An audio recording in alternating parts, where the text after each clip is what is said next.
চট্টগ্রামের ফটিকছড়িতে একটি ডায়াগনস্টিক সেন্টারের তালাবদ্ধ কক্ষ থেকে রাশেদুল আনোয়ার নামে এক ছাত্রদল নেতার মরদেহ উদ্ধার করা হয়েছে।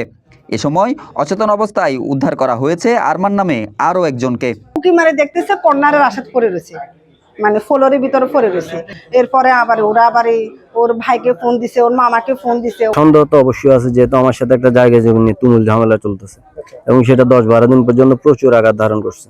এই বিষয়ে আমরা সন্দেহ করতেছি। রোববার সকালে উপজেলার দাঁতমারা ইউনিয়নের হেয়াকো বাজারের পল্লী ডায়াগনস্টিক সেন্টারে এই ঘটনা ঘটে।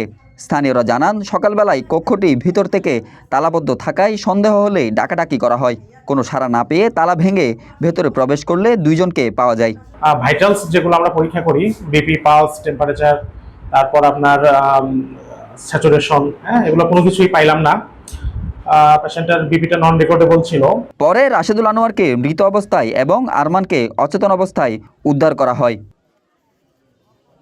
পরে পুলিশ ঘটনাস্থল পরিদর্শন করে এবং মরদেহ মর্গে পাঠান। আমরা গমগুলা তল্লাশি করছি। প্রাথমিকভাবে কিভাবে মারা গেছে এখন এই তথ্য প্রমাণ সংগ্রহ করতে পারি নাই। তথ্য প্রমাণ সংগ্রহাধীন আছে এবং এটা তদন্তাধীন আছে।